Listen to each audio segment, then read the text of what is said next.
3 महामंत्र। ओम त्वमेव साक्षात् श्री महालक्ष्मी महासरस्वती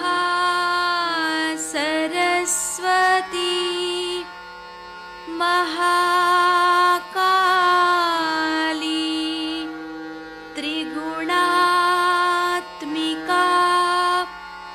कुंडलिनी साक्षात् श्री आदिशक्ति माताजी श्री निर्मला देव्यै नमो नमः। ॐ त्वमेव साक्षात् श्री कल्की साक्षात् श्री आदिशक्ति माताजी श्री निर्मला देव्यै नमो नमः। ॐ त्वमेव साक्षात् श्री कल्की साक्षात् श्री सहस्रार स्वामिनी मोक्षप्रदायिनी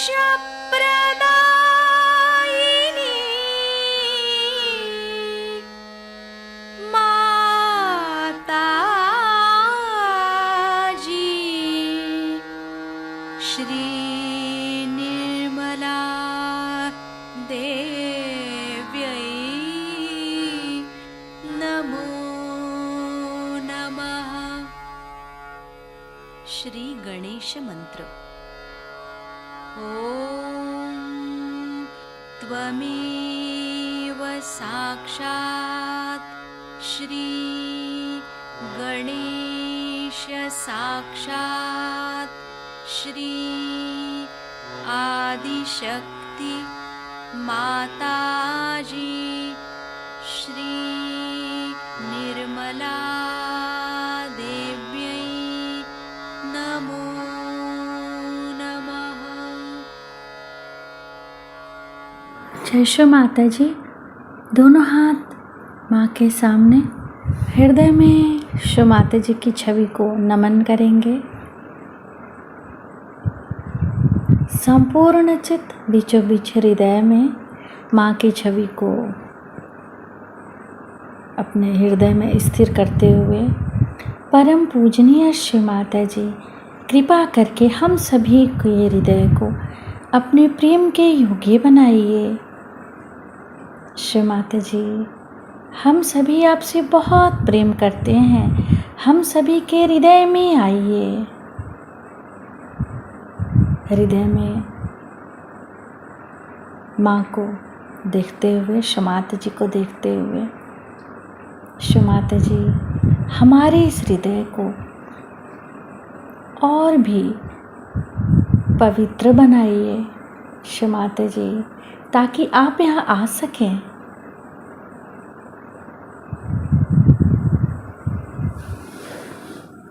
धीरे धीरे अपने संपूर्ण चित्त को दोनों हाथों पे, एक एक अंगुलियों पे, श्री माता जी हम सबको क्षमा कर दीजिए, हम सभी अज्ञानी हैं।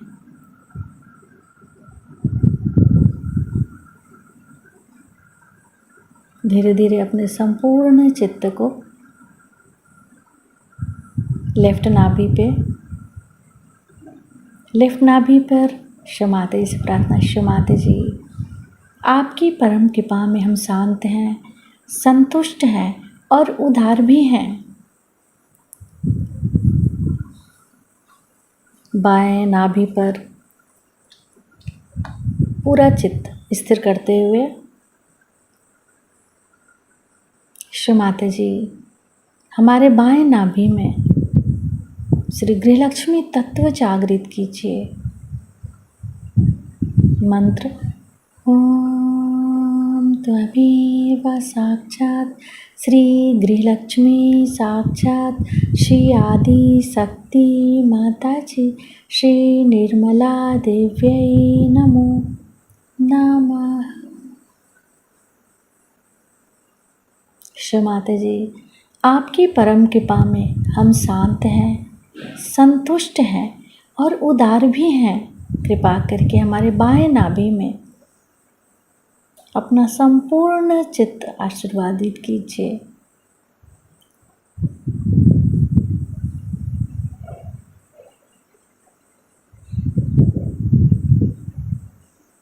बाएं नाभि पर ही अपने संपूर्ण चित्त को रखते हुए क्लॉकवाइज घुमाएंगे चित्त को।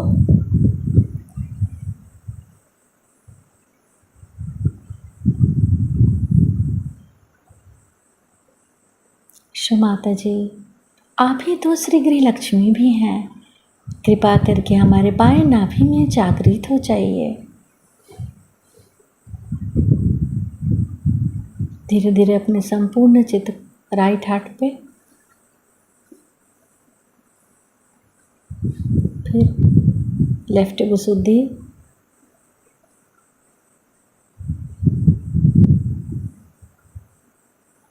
लेफ्ट आज्ञा,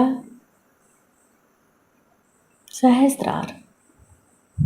सहस्त्रार पर माँ से प्रार्थना। क्षमाते जी, हम आपकी अमृतवाणी को सुन सके ऐसी कृपा कीजिए। कृष्ण, आज का विषय आपके सामने बताया गया है, बड़ा ही मनोरंजक तथा आकर्षक है। कुंडलिनी और Isa Masih, Lord Jesus Christ, सर्वसाधारण सामान्य लोगों के लिए ये बहुत ही अभिनव बात है और इस तरह कभी भी कोई संबंध आज तक किसी ने उसका जोड़ा नहीं था।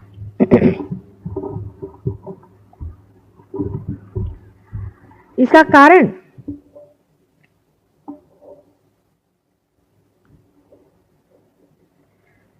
यह है कि धर्म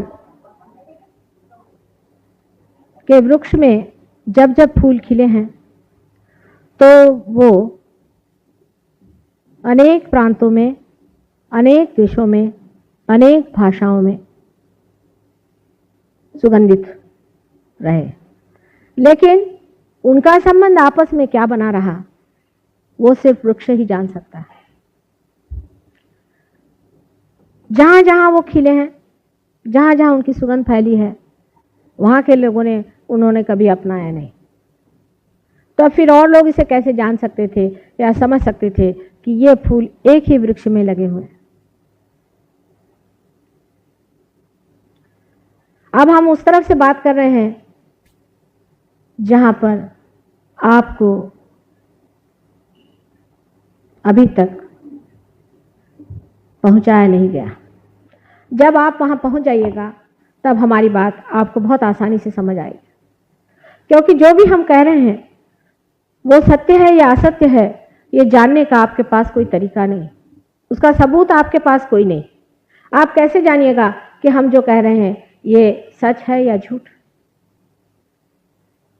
इसका जानने का तरीका जो है वो ये है कि आपको अपना ही अर्थ अभी तक लगाना। आप अभी तक उस स्तर पर नहीं है जहां आप सत्य से संबंधित हो गए हों। इसी कारण कोई चीज सत्य है या असत्य है, सिर्फ ये किंवदंती है या कोई मन की गढ़ी हुई बात है, ये आप नहीं बता सकते। जो लोग जिसे हम कहते हैं पार हो गए हैं, वो इस बात का पूरे तरह से परिचय पा सकते हैं कि कौन सी बात सच है और कौन सी बात झूठ है, क्योंकि उनके हाथ से जो तरंग बह रहे हैं, जो कल हमने यहाँ पर एक्सपेरिमेंट किया था और बहुत से लोगों के हाथ से जो ये तरंगे बहने लगी थी, उस पर आप गरी से आके तो आप समझ सकते हैं कि जो बात हम कह रहे हैं पूर्ण सत्य है।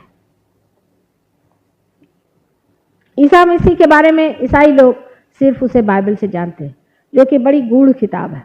उसकी गूढ़ता इतनी है कि उसका कोई भी अर्थ ये लोग न लगाने के कारण कुछ न कुछ भी प्रयास करते हैं। जैसे कि बाइबल में लिखा हुआ है कि I will appear before you like tongues of flames. इसका अर्थ वो लोग नहीं दे सकते। वो सोचते हैं कि जब भगवान सामने आएंगे तो उनके अंदर से इस तरह से ज्वालाएं निकलती रहेंगी। इसका अर्थ ये नहीं। इसका अर्थ ये है कि हम सहस्त्रार में तुम्हें दिखाई देंगे। सहस्त्रार का वर्णन है, अनेक तरह से कुंडलिनी का वर्णन बाइबल में है, असंख्य उसके कोटेशंस आपको हम दे सकते हैं। ईसा मसीह ने कहा है कि those who are not against me are with me. जो मेरे खिलाफत में नहीं है वो मेरे साथ है। ईसाइयों से जाकर अगर आप पूछे कि ये कौन लोग हैं तो उनको इनका पता नहीं। उन्होंने तो ये बना लिया है कि ईसा मसीह ने कहा था कि आई एम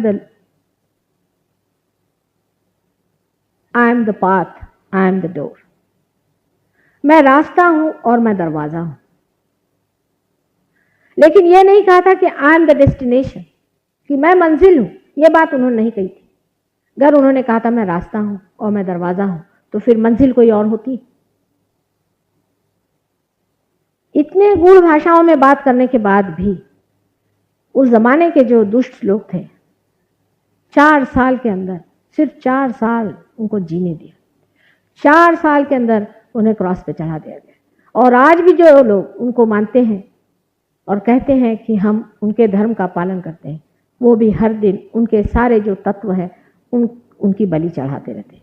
जैसे मैंने आपसे कल कहा था कि हिंदू लोग भी उतने ही बेवकूफ़ हैं जितने मुसलमान, उतने ही ईसाई। ईसा मसीह के बारे में अगर आप देवी भागवत पढ़ सकें कभी, तो उसमें आपको इसका पता लगेगा कि श्री राधा जी ने अपने ही मनोबल से इनका निर्माण किया है, जिसका नाम उन्होंने महाविष्णु बनाया है। इसको 2 हिस्से में एक अंडाकृति उन्होंने बनाया था। इस अंडाकृति का जो बेस है वो श्री गणेश है। श्री गणेश ही मूलतः जीसस क्राइस्ट की शक्ति है। और जो दूसरा अंडाकृति का भाग है वो जिसे हम षडानंद कहते हैं, षण्मुखानंद कहते हैं, इसको कार्तिकेय कहा जाता है, वो हिस्सा। इस पूर्ण अंडे में जो प्राण है वही ईसा मसीह है। पूर्ण ब्रह्म तत्व ओंकार जो है वही ईसा मसीह है। कुंडलिनी का सारा ही अस्तित्व उनकी वजह से है कहना चाहिए, और वही कुंडलिनी के आधार पर बैठे रहते हैं। श्री राधा जी ने इनको जन्म किया था। ये आपको अगर आप देवी जी का पुराण पढ़ें तो पता होगा। पर मार्कंडेय को पढ़ने के लिए हमारे आज के मॉडर्न लोग कहाँ तैयार हैं। मार्कंडेय जैसा दृष्टा आपको कहीं ढूंढे से नहीं मिलेगा। एक से एक बारीक चीज़ें देवी की उन्होंने बताई हुई है कि देवी की क्या पहचान है, देवी किस तरह से कपड़े पहनती है, देवी के क्या उनके शौक हैं, वो किस तरह की है, उनका चलन बलन, सब हर एक बारीक बारीक इतनी बातें उन्होंने बताई हुई है कि कभी कभी बड़ा आश्चर्य होता है कि किस कदर इन्होंने इतनी बातें जानी। लेकिन हमारे आजकल के जो आधुनिक अंग्रेजी शिक्षा से शिक्षित जो लोग हैं वो तो ये भी मानने को तैयार नहीं है कि संसार में देवी नाम की भी कोई चीज़ होती है और दैवी शक्ति नाम की भी कोई चीज़ होती है। हालांकि आज अंग्रेज इस तरफ मुड़ रहे हैं, लेकिन हमारे हिंदुस्तानी तो अभी भी बहुत बड़े अंग्रेज बने हुए। मैं बहुत बार कहती हूँ कि अंग्रेज़ों के टेल कोट्स छोड़ करके हमारे हिंदुस्तान में ज़्यादा अंग्रेज हैं बनिस्बत इंग्लैंड में। मार्कंडेय पुराण मेरे ख्याल से आप लोगों में से बहुत ही कम लोगों ने पढ़ा होगा, लेकिन उसमें अगर आप पढ़ें तो महाविष्णु की स्थापना उस पर आप अगर ध्यान दें तो आप समझ जाइएगा कि ये पूरे क्राइस्ट का ही या ख्रिस्त का ही पूरे वर्णन है। राधा जी ने स्वयं अपनी शक्ति से, जो कि महालक्ष्मी की शक्ति है, इन्हें बनाया है। और उनकी माँ जो मेरी थी वो और कोई नहीं थी, बस आपको सीधे सीधे समझ लेना चाहिए कि श्री राधा जी स्वयं थे।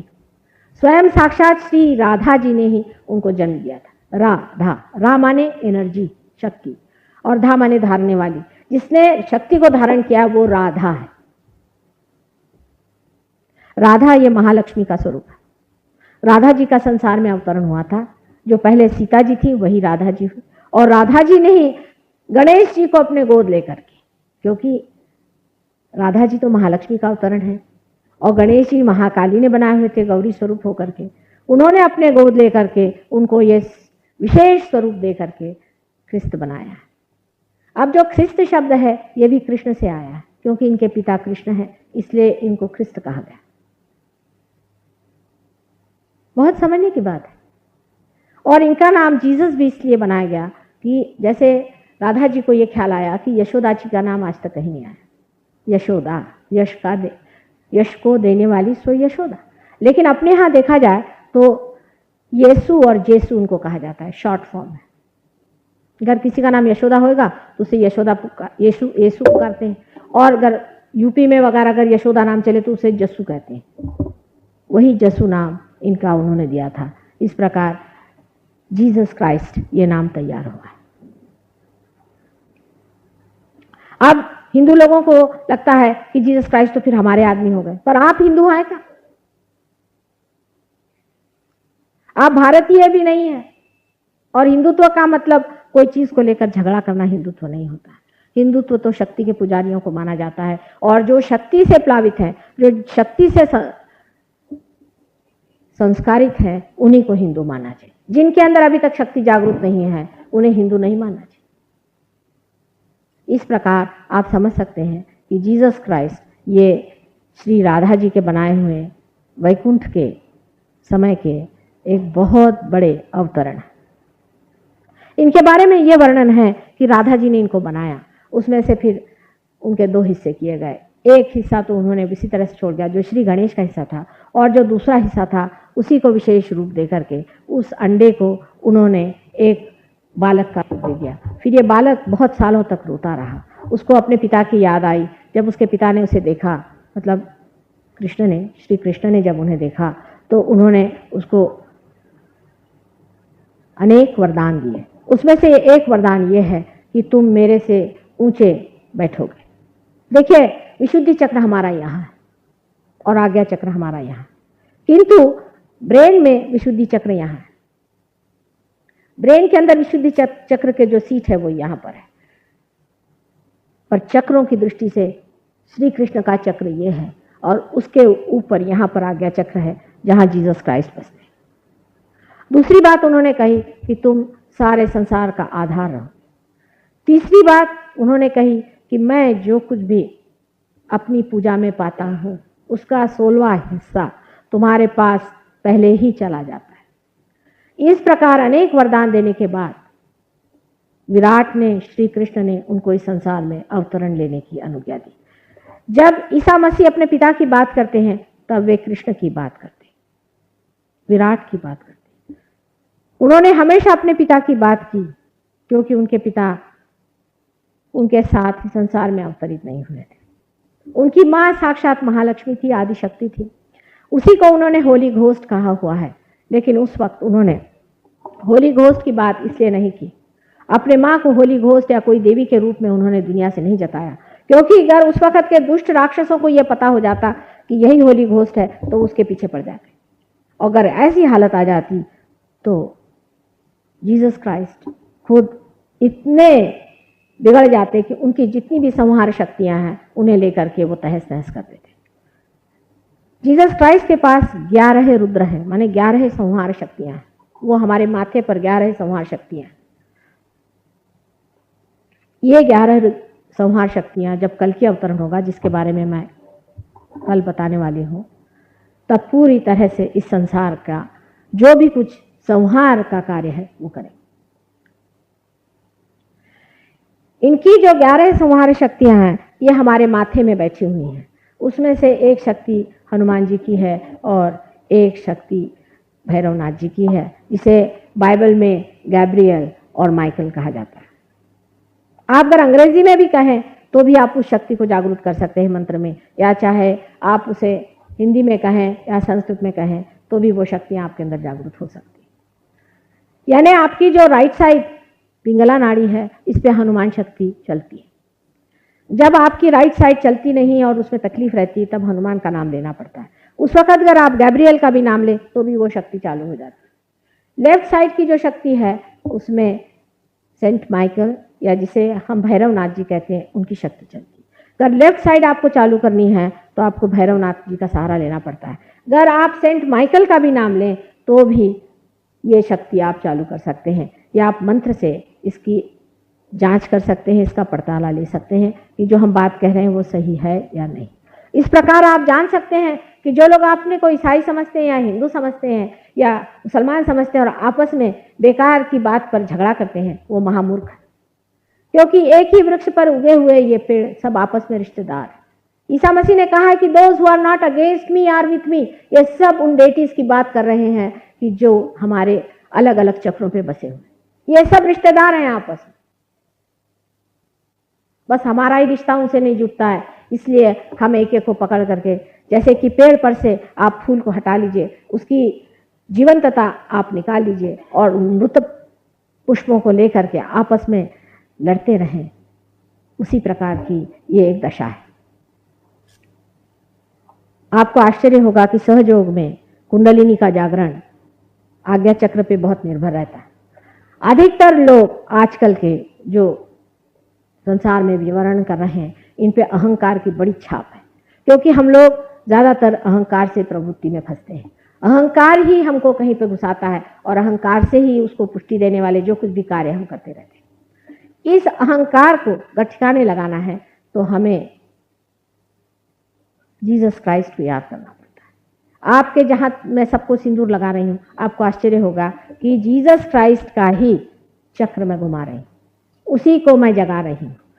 आप जो ये टीका मेरे माथे पर रख रहे हैं, ये उसी के खून का टीका है, इसका प्रतीक है। इसलिए ये जो लाल रंग है, इसका बड़ा महत्व है। इस खून में वो प्रतीक है जिसमें दिखा गया कि परमेश्वर ने अपना इकलौता बेटा इस संसार को दिया और उसको आपने खून से लथपथ कर दिया। उसकी पहचान है जिससे आप पश्चाताप करें और अपने मूर्खता पर और अपनी दुष्टता पर खिन्न हो और उसके बारे में विचार करें कि हमने ये क्या किया। हम लोग सोचते हैं कि ये माता जी ने सिंदूर लगाया है या हमने सिंदूर लगाया है तो ये कोई तो भी हिंदुओं का चिन्ह है। इसके बारे में आप अगर बाइबल में जॉन्स रेवलेशन पढ़ें तो आपको समझ में आएगा कि उसमें लिखा हुआ है कि उन लोगों पे वो मार्क लगा रहेगा। जब ये 11 रुद्र लेकर के सफ़ेद घोड़े पर बैठकर कल की आएंगे, कल की नाम उन्होंने लिखा नहीं, उन्होंने कहा उसका अपना ही नाम रहेगा और उसको वही जानेगा, लेकिन सफ़ेद घोड़े पर वो आएंगे, तब वो जान जाएंगे कि आपके माथे पर किसका मार्क लगा हुआ। उस मार्क से वो पहचान लेंगे कि ये कौन है। यहाँ तक कि उसमें मेरा भी बहुत वर्णन किया हुआ है कि किस तरह से सहयोग होगा और किस तरह से लोग इसको पाएंगे और किस तरह से होली घोष स्वयं आ करके इन लोगों को पार कराएंगे। क्योंकि ईसा मसीह का अवतरण हमसे पहले हो चुका है, इसलिए सबसे ज़्यादा विशद रूप से उन्होंने इस मामले में कहा हुआ। जिस प्रकार मोहम्मद साहब ने कुंडलिनी के जागरण और दुष्ट शक्तियों से निवारण आदि पर बहुत ही विशद तरीके से समझाया है, उसकी क्रियाएं बताई हैं, उसी प्रकार ईसा मसीह ने बहुत ही सादगी तरीके से ये बताया हुआ है कि मनुष्य के आयुध क्या है। सबसे बड़ा आयुध मनुष्य का उनके हिसाब से क्षमा करना है। जो गणेश तत्व में परश के रूप में काम करता है, वो मनुष्य तत्व में आकर के क्षमा के रूप में काम करता है। क्षमा वास्तविकता एक बहुत ही बड़ा आयुध है जिससे मनुष्य अपने अहंकार से बच जाता है। जैसे कि आपको किसी ने बड़ा दुख दिया या आपका अपमान किया, आपको तकलीफ दी, आपको हानि हुई हो, तो आपका अहंकार उसमें दुखित हो जाता है। उस वक्त आप अगर उसके प्रति कोई भी ऐसी भावना मन में रखें या इस तरह से आप सोचें कि इस आदमी ने हमारे साथ ये ज्यादती की और रात दिन उसी के बारे में आप सोचते रहें, तो इस तरह के बेकार के चिंतन से आपको बहुत तकलीफ होगी और पूरी समय वो आदमी कार्यान्वित रहेगा। हालांकि वो इस चीज़ को भूल गया हो और उसका कोई भी असर आप पर न रहा हो, लेकिन आप उस बात को याद कर करके बार बार अपने को दुखी करते रहेंगे और उसके ही हाथों में खेलते रहेंगे। और जब हम कहते हैं कि सबको क्षमा कर दीजिए, सबको क्षमा करना ही मनुष्य का परम साधन है, तब हम करते भी क्या? ये भी एक बड़ा भारी असत्य है कि हम क्षमा करते हैं तो क्या करते हैं? एक मिथ है। क्या करते हैं? किसी को आपने कहा हमने क्षमा कर दिया, क्या किया आपने? कुछ नहीं किया। आपने अपने ही को बचा लिया है दूसरे के तकलीफ से और दूसरे के चिंतन से। जब तक आप उस आदमी का दुखदायी चिंतन करते रहेंगे, आप स्वयं दुखी रहेंगे। इसलिए क्षमा करना हमारा एक बड़ा ही सीधा सरल साधन है, जिससे हम अपने को दूसरों के आतंकों से बचा लेते हैं। ये एक बड़ा भारी साधन ईसा मसीह ने दिया। ईसा मसीह के पास वो शक्तियां हैं, मैंने आपसे कहा कि जिसमें 11 रुद्र बसे हुए, लेकिन उन्होंने अपने को क्रॉस पे टांग लिया, क्रूस पे टांग लिया। किस लिए टांगा उन्होंने अपने को क्रॉस पर? जब उनके पास सब शक्तियां थी, वो सबको हनन कर सकते थे और सबको खत्म कर सकते, और साक्षात जहां उनके साथ आदि शक्ति उनकी माँ रोती हुई खड़ी हुई थी, उसे बर्दाश्त नहीं हुआ, क्योंकि आखिर मनुष्य जन्म में थी, उसे बर्दाश्त नहीं हुआ कि सारी शक्तियां मेरे में निहित होते हुए भी मेरे बच्चे को इन लोग क्रॉस पे चढ़ा रहे और मुझे आज ये नाटक दिखाने के लिए यहाँ खड़ा होना है। वास्तविक बात यह है कि ऐसे लोग कोई ना दुख झेलते हैं ना कोई सुख में लपटते हैं। इनके लिए सारा खेल है और नाटक है, ये सिर्फ खेल खेलते हैं। और आकर के संसार में उन्होंने क्रॉस पे चढ़ के ये दिखाया कि कितने बड़े महामूर्ख लोग थे जिन्होंने उनको सूली पर चढ़ाया। इसीलिए वो गधे पे सवारी करते थे, और इसका मतलब यह है कि उनकी सवारी हमेशा गधे पे ही रही। इसका सीधा प्रत्यंतर यह है कि जब आप में सर में दर्द हो, बहुत ज़्यादा तकलीफ हो, पीड़ा हो, तब आप ये कहें कि हमने सबको क्षमा कर दिया। आप कोई दवा मत लीजिए, कोई आप उस पर इलाज मत करिए, सिर्फ आप करिए कि सब दुनिया के जितने भी लोग हैं जिन्होंने हमें सताया या जिस आज तक सताते रहे, सबको हमने क्षमा कर दिया। आप देखिए आपका सर दर्द चला जाए। विशेषकर सहयोगी जो कि इस कुंडलिनी शक्ति से प्रज्वलित हैं, उनके लिए तो इतने जल्दी काम होता है, क्योंकि आपके अंदर क्षमा स्वरूप जो ईसा मसीह है वो जागृत हो गए। अब देखिए कि इनकी जो जगह है आज्ञा चक्र पे है। आज्ञा चक्र हमारे अंदर जो ऑप्टिक चाइज्मा है, जहां हमारी आंखों की दोनों नर्व्स क्रॉस करती हैं, उस जगह बीचों बीच एक पॉइंट है। अभी इतना सूक्ष्म है कि डॉक्टर लोग इसे नहीं देख सकते, लेकिन वहां पर एक बड़ा ही सूक्ष्म सा दरवाजा है। इसीलिए उन्होंने कहा था कि आई एम द डोर। ये इतना अति सूक्ष्म दरवाजा है कि इससे अंदर से गुजरने के लिए ईसा मसीह जैसे व्यक्ति को इस संसार में आकर के गुजरना पड़ा, क्योंकि हमारे अहंकार की वजह से हमने उनको मारा, क्योंकि हम बर्दाश्त नहीं कर पाए कि कोई इंसान भगवान बन के कैसे आया है, कोई इंसान बन करके कहता है कि मैं भगवान हूं। ये मनुष्य बर्दाश्त नहीं कर पाता है, और इसीलिए उसने उसको मारा था। उन्होंने कौन सी बुराई की थी? उन्होंने दुनिया भर के लोगों को अच्छा किया, दुनिया भर को अच्छी बातें सिखाई, सबको सिखाया कि तुम कायदे से चलो, अच्छे से चलो, अपने जीवन को सुव्यवस्थित बना। उन्होंने प्रेम की भाषा अपने आप करते रहे, और हमने उन्हें द्वेष और तकलीफ और परेशानियां दी।